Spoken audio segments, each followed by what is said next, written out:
The creature made a little whining noise and looked at her quizzically. The glowing light on its hot pink collar kicked in, and out came a posh middle-aged lady's voice. Alien?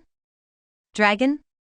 Is everyone on this space station a blasted moron? Replied the creature, looking exasperated. Aliens are 6 feet tall with purple skin and one eye. Dragons are giant fire-breathing lizards. I'm an adorable pug. Honey didn't know what she was expecting, but it wasn't that. Where 2 seconds ago she had been quaking in fear, suddenly she felt the need to justify herself to this tiny, weird-looking monster. Well, you did come out of the pond, Honey reasoned, defensively. And in return to the forbidden asteroid, the alien crawled out of a primordial pond before eating strawberry sundae Valentine, she said, referring to her second favorite book. I was thirsty. I was merely trying to find a dog bowl and I fell into the weeds, the pug said, and Honey slowly blinked as her brain did a mental backflip. And quote, dog bowl, and quote, she asked, confused. And quote, yes, a dog bowl, as in a bowl that dogs drink from, and quote, the pug replied. Honey stared at it in confusion. A pug is a type of dog, clarified the pug. But, whispered Honey. A dog is in. That would make you an animal. Every time Honey secretly wished for an exciting life, she was hoping to perhaps ride a hoverbike around the moon tower in the city of New Dubai, or perhaps kiss someone who was actually sexy at an exciting party. Simple, safe, exciting things. Honey slowly reached down and the pug licked her hand with a very wet, very real tongue. Weirdly, she started to calm down. She had a strange urge to stroke the creature's head. But realizing that her body was calming down made her straighten up like a jolt. Dogs did not exist. Dogs could not exist. And quote, just a moment, I think I can hear my mom call, and quote, Honey nervously giggled as she rang into the slapdash cottage her family lived in. Honey breathed in deeply, trying not to panic. It was best to go get Mother. Mother, who had survived a war and 2 apocalypses, could fix anything. While other families lived in floating pearls or housing pods, the Bunn family had remained firmly rooted in their sandstone cottage for generations.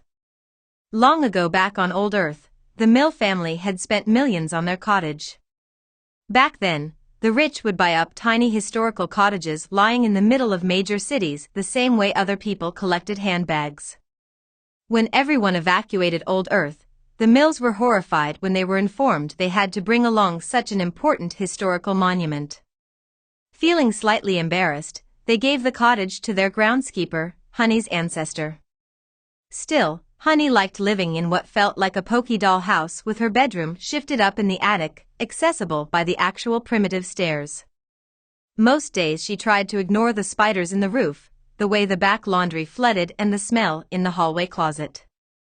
By the time Honey had reached her mother's private bedroom, her grayish-blue dress had sweat stains down the front, and the ends of her carefully braided hair had come undone, frizzing all over the place.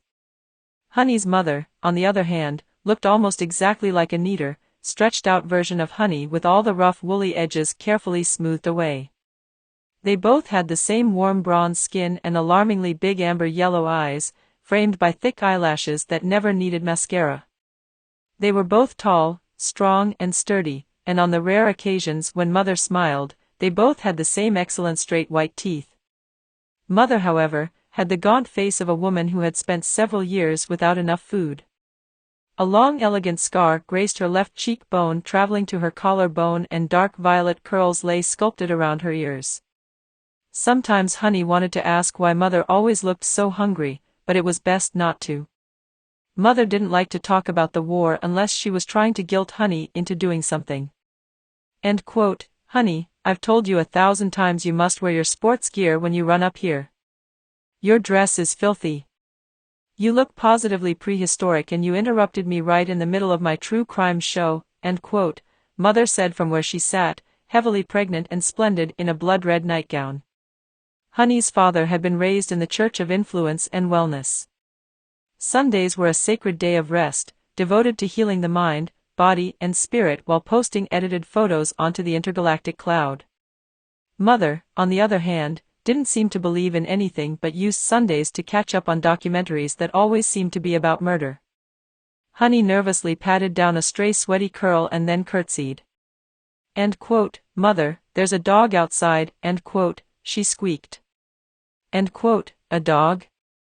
Isn't that some sort of shoe? End quote, Honey's father asked, barely glancing away from the comic strip that was being projected directly onto the other wall. Father was a tawny-skinned round man covered in scratches from various plants. The only physical trait that she had inherited from her father was his curly pink hair. While Mother's youth had made her crisp and careful, Father had the gentle vagueness of someone who had spent most of their life smoking a pipe in a field of wildflowers while writing poetry. Technically speaking, Mother and Father never should have met, and Honey should never have existed. But a twist of fate had turned the Mill estate into a makeshift hospital during the Great Appliance War, and Mother had arrived screaming that the left side of her body was covered in acid burns. The rest was a typical wartime love story, and out of it came her mother's neck scar and, of course, Honey.